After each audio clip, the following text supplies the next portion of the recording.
more. US based e-learning platform. మీరు కూడా slot book చేసుకోవాలంటే ఈ నెంబర్కి కాల్ చేయండి. నమస్కారం డాక్టర్ శ్రీయాచార్య అనంతకృష్ణ స్వామి గారు. నమస్కారం అండి. ప్రీవియస్ వీడియోలో మీరు ఒక మాట అన్నారండి, మన ఆలోచనలు కనుక మారుతూ ఉంటే దానికి తగ్గట్టే అన్నీ అంటే ధనవంతుడు అవ్వాలి అనేటువంటి ఆలోచన మనం కనుక క్రియేట్ చేసుకుని అలా ఉంటే దానికి తగ్గట్టే రిసోర్సెస్ అన్ని క్రియేట్ అయిపోతాయి అని చెప్పేసి. బట్ నేచర్లో మీరు ఉండాలి, దానికి తగ్గట్టుగా మనం ఉండాలి. చెప్తున్నాం ధనవంతుడు అని చెప్తున్నాము అంటే ఇప్పుడు సబ్జెక్ట్ లో భాగంగా మనం చెప్పుకోవాలి కాబట్టి చెప్పుకుంటున్నాం. దానికి తగ్గట్టుగా ఎక్కడ లేరు, ఎక్కడ మీ దగ్గర డబ్బు వస్తుంది, రాదు కదా. అంతే, యుద్ధానికి సిద్ధమైతే ఆయుధాలు వాటంతట అవే వచ్చేస్తాయి.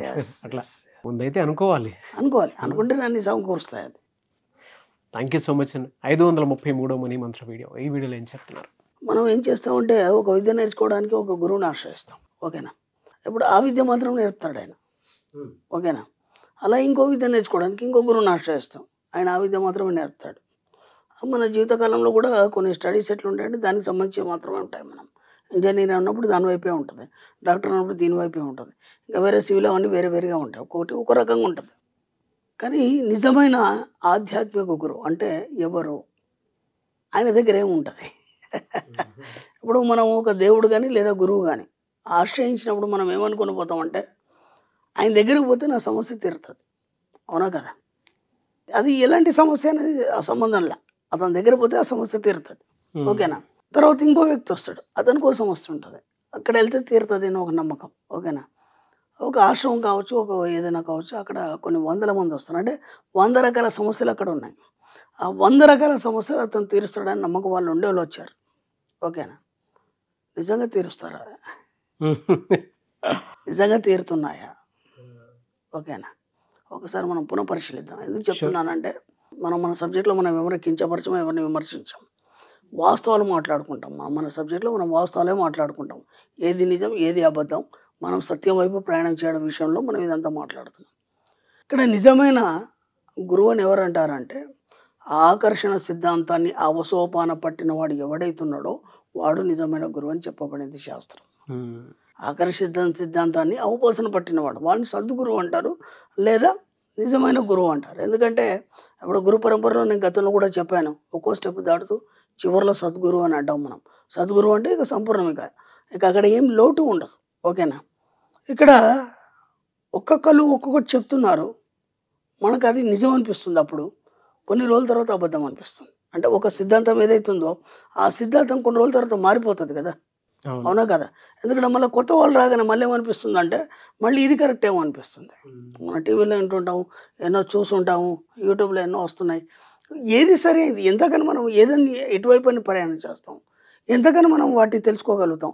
జీవితం మొత్తం ఇదే పని, ఇంకేం పని పాట లేదా మనకి. ఎప్పుడు సత్యాన్ని తెలుసుకొని సత్యం వైపు మనం ప్రయాణం చేస్తాం. కాబట్టి ముందు అలాంటి గురువు కోసం అన్వేషించు. అంటే ఎలా ఉండాలంటే నీ ప్రశ్నకి నువ్వు అడిగేలోపు సమాధానం దొరకాలి, ఓకేనా. నీ ప్రశ్నకి నువ్వు అడిగేలోపు సమాధానం దొరకాలి. నువ్వు ఆయన దగ్గరికి పోవాల్సిన అవసరం లేదు, అక్కడ ఏదో సేవలు చేయాల్సిన అవసరం లేదు.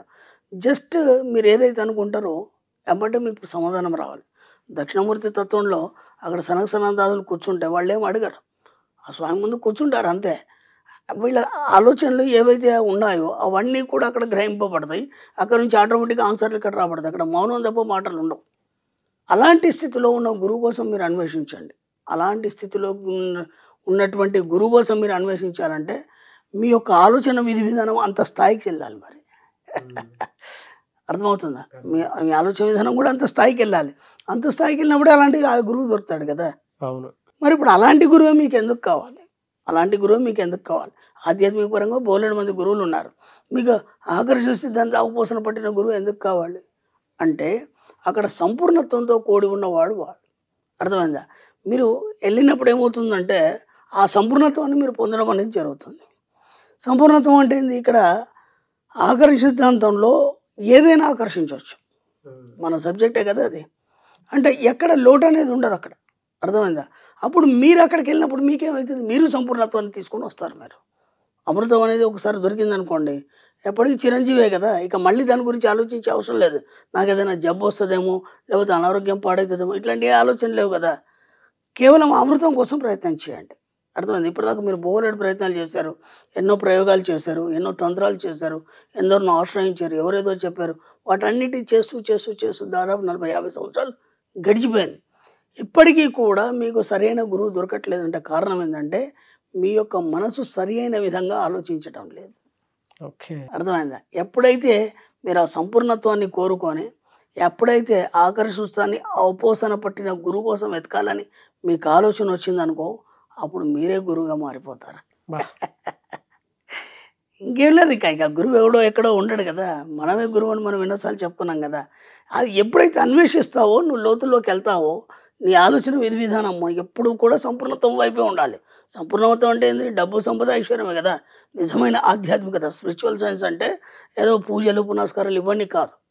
అంటే నిన్ను నువ్వు తీర్చిదిద్దుకోవడం, నిన్ను నువ్వు ఉన్నతంగా ఎలా జీవించాలి అంటే ఎక్కడ ఏ లోటు లేకుండా డబ్బు, సంపద, ఐశ్వర్యంతో సంపూర్ణంగా ఎలా జీవించాలి నేర్పేదే నిజమైన ఆధ్యాత్మికత. దాన్ని ఎవరు సవివరంగా వివరించి వాళ్ళు లేరు. కాబట్టి మనమేమనుకుంటున్నాం అంటే పూజలు, విధి విధానం ఇవన్నీ కూడా మనకు ప్రాథమిక స్థాయి. ఓకేనా? ఉన్నత స్థాయికి, ఈ స్థాయి దాటిన తర్వాత ఉన్నత స్థాయికి వెళ్ళిన తర్వాత అక్కడ పూజలు పునస్కారాలు ఏముండవు. అక్కడ నువ్వు, నీ లోపల ఉన్న మనిషి, నీ యొక్క అంతరాత్మ, నీలో ఉన్న గురువు, ఇది మాత్రమే దివ్య దర్శనం ఇస్తుంది తప్ప ఇంకా కొత్తగా ఏముండదు. కాబట్టి వీలైనంత మట్టుకి ఎంత వీలైతే అంత మ్యాక్సిమం ఎవరైతే ఆకరణ సూత్రంలో ఎవరైతే ఉన్నారో అవపోసన పట్టిన వాళ్ళు, వాళ్ళ గురించి ప్రయత్నం చేయడంలో మీరే గురువుగా మారిపోయి మీకే అన్నీ అవ్వపడతాయి. మీరే ఆ దారిలో వెళ్ళిపోతారు. మీకు కావాల్సినవన్నీ దాంట్లో సాధించుకుంటారు. సాధించే ప్రాసెస్లో ఈ సాధన చేసేనే పెద్ద ఇదిగా అంటే దానికి ఒక కఠోర దీక్షలాగా ఉండాలనుకోండి. కఠోర సిద్ధ అవసరం లేదు కదా. జస్ట్ నీ ఆలోచన విధానం అనేది ఆకర్షణ సిద్ధాంతం వైపు మీరు అవపోసన పట్టే గురువుని అన్వేషించే విధి విధానంలో ఆ సూత్రాన్ని గురించి పదే పదే ఆలోచించినప్పుడు మీకు అన్నీ అవగతం అవుతాయి. ఎప్పుడైతే మీకు అవగతం అవుతాయో మీరే గురువుగా మారిపోతారని చెప్తున్నాను. ఇది సూత్రం. ఇది ఇప్పుడు ఎలా ఉంటుంది సార్ అంటే, ఇంతకుముందు కూడా నేను గతంలో చెప్పాను. ఒక వాటర్ తాగారు, మీరు ఒక గ్లాస్ వాటర్ తాగారు, ఒక అరగంట అయిపోయింది. వాటర్ ఎక్కడున్నాయి? వాటర్ ఎక్కడో లేవు. వాటర్ లాగా మీరు మారిపోయారు. ఒకవేళ ఆ వాటర్ గిట్ట మీరు లేదనుకోండి, ఏమైపోతుంది? అనారోగ్యం వచ్చేస్తుంది, ఏదో ఒక రకమైన డిసీజ్ వచ్చేస్తుంది. కాబట్టి ఆ వాటర్ అనేది మీకు తీసుకున్నప్పుడు మాత్రమే కనిపిస్తుంది. అది మీలో ఒక భాగంగా మారిపోతుంది. మీరు దాని విధంగా తయారైపోతారు. ఓకేనా? కాబట్టి మీరు ఏదైతే ఆలోచిస్తున్నారో దాన్ని మీరు దానిలాగా మారిపోవాలి. ఎప్పుడైతే మారిపోతారో అప్పుడే మీరు గురువుగా ఈ యొక్క ప్రపంచానికి మీరు ఒక దివ్య కాంతిగా వెలుగొందుతారు. నేను చెప్పేది అది. నేను ఇంతకుముందు కూడా ఎన్నో చెప్పాను. మాస్టర్ వాక్స్ ఎలోన్ అని చెప్పాను. మాస్టర్ ఏం చేస్తాడు? ఒంటరిగా ప్రయాణం చేస్తాడు. మీరు అందరూ కూడా నేర్చుకునే స్థాయి నుంచి దాటిపోయారు ఇప్పటికి. అర్థమైందా? ఈ సబ్జెక్ట్లో, నేను వేరే సబ్జెక్టుల గురించి నేను మాట్లాడాను. ఈ సబ్జెక్ట్లో మీరు నేర్చుకునే స్థాయి నుంచి దాటిపోయారు. మీరు గురువుగా మారండి, మీరు మాస్టర్గా మారండి.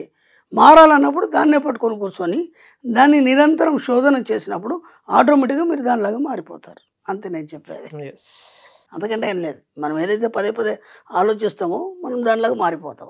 Anyways thank you so much doctor Shri Acharya Antakrishna Swamy garu. నమస్కారం.